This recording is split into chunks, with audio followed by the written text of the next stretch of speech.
नमस्ते। भारत में लाखों कामकाजी महिलाओं की सुरक्षा के लिए जानते हैं एक खास कानून बनाया गया है।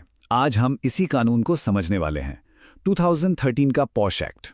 ये वो कानून है जो हर वर्कप्लेस को, हर काम करने की जगह को सुरक्षित बनाने का वादा करता है। तो चलिए इसके हर पहलू को एक एक करके समझते हैं। और देखिए, ये कोई मामूली बात नहीं है। जैसा कि स्वर्गीय चीफ जस्टिस J.S. वर्मा ने साफ कहा था, ये मुद्दा सिर्फ एक कानूनी फॉर्मेलिटी नहीं है। नहीं, ये सीधे सीधे हमारे संविधान में दिए गए जेंडर इक्वालिटी यानी लैंगिक समानता के अधिकार से जुड़ा है। मतलब ये हमारे समाज की नींव का सवाल है। तो इस कानून का बेसिस, इसका आधार एकदम क्लियर है कि एक सेफ वर्कप्लेस, एक सुरक्षित काम करने की जगह कोई ऑप्शन या कोई सहूलियत नहीं है, बल्कि ये हर महिला का कानूनी हक है। और बस यही एक लाइन, यही सिद्धांत इस पूरे कानून को ताकत देता है।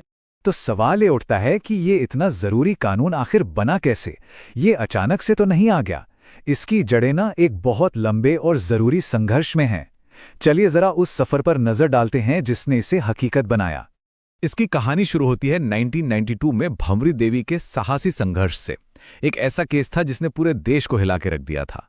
इसी के बाद 1997 में सुप्रीम कोर्ट ने वो ऐतिहासिक विशाखा गाइडलाइंस जारी की और फिर आखिरकार 2013 में इन्हीं गाइडलाइंस को एक मजबूत राष्ट्रीय कानून का रूप मिला, जिसे आज हम पॉश एक्ट के नाम से जानते हैं। अच्छा, अब आते हैं सबसे जरूरी सवाल पर।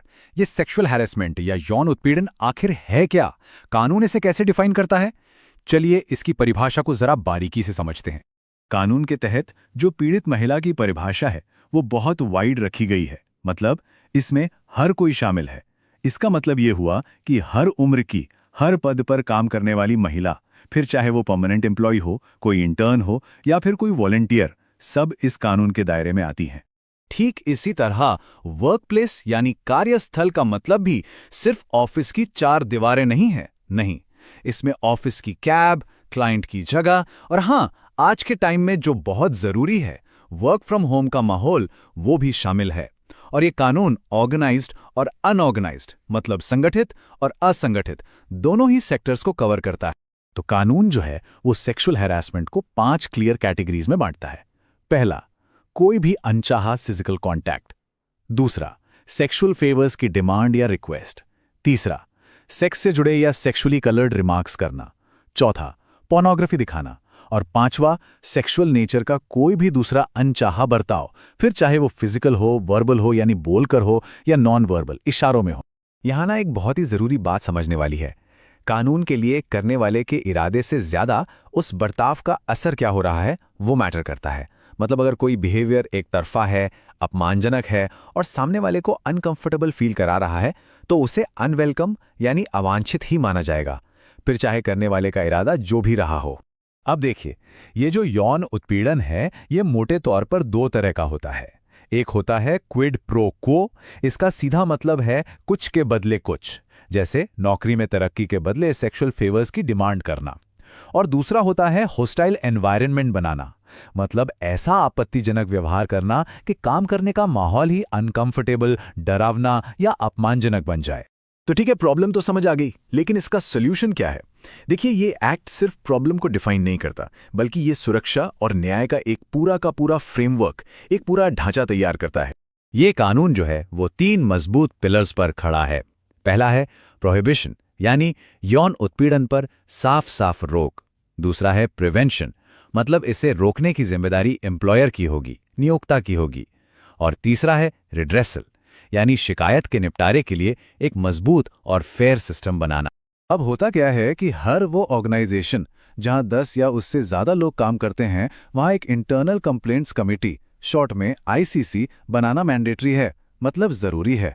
और इसका स्ट्रक्चर भी काफी बैलेंस रखा गया है। इसमें एक सीनियर महिला प्रिजाइडिंग ऑफिसर होती हैं, कुछ एम्प्लॉय मेंबर्स होते हैं और एक बाहरी सदस्य भी होता है जो इस फील्ड का एक्सपर्ट हो। और सबसे जरूरी बात, इस कमेटी में कम से कम आधे मेंबर्स का महिला होना जरूरी है, ताकि पूरी प्रक्रिया फेयर रहे। तो चलिए अब उस प्रोसेस को समझते हैं जिसके जरिए न्याय मिलता है। ये जानना बहुत जरूरी है कि अगर किसी को शिकायत करनी हो तो उसके लिए क्या क्या स्टेप्स हैं। देखिए, अगर ऑर्गेनाइजेशन में 10 से ज्यादा एम्प्लॉयज हैं तो कंप्लेंट ICC में की जाती है।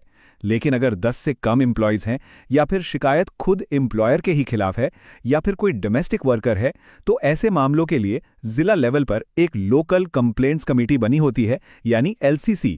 शिकायत वहां दर्ज की जा सकती है। तो आखिर में ये सवाल उठता है कि ये कानून सिर्फ कुछ लोगों के लिए ही नहीं बल्कि पूरे समाज के लिए इतना मैटर क्यों करता है। चलिए जरा इसके बड़े इम्पैक्ट को समझते हैं। देखिए, ये कानून सिर्फ सेफ्टी नहीं देता, ये जेंडर इक्वालिटी और इकोनॉमिक एम्पावरमेंट का यानी आर्थिक सशक्तिकरण का एक बहुत पावरफुल टूल है। सोचिए, जब वर्कप्लेस सेफ होते हैं तो महिलाओं का पार्टिसिपेशन बढ़ता है। इससे सिर्फ वो मजबूत नहीं होती बल्कि पूरे देश की तरक्की होती। ये कानून एक मजबूत फ्रेमवर्क तो देता है, लेकिन असली बदलाव तब आता है जब हम सब मिलकर काम करते हैं। और प्रिवेंशन का यानी रोकथाम का पहला और सबसे ज़रूरी कदम है अवेयरनेस और एजुकेशन। एक सेफ वर्क कल्चर बनाने के लिए लगातार बातचीत और सीखने की ज़रूरत पड़ती है। तो हम इस चर्चा को एक सवाल के साथ खत्म करते हैं। कानून तो अपनी जगह है, पर हम सब मिलकर अपने वर्क प्लेसेस पर सम्मान और सुरक्षा का कल्चर कैसे बना सकते हैं, इस पर सोचना बहुत जरूरी है।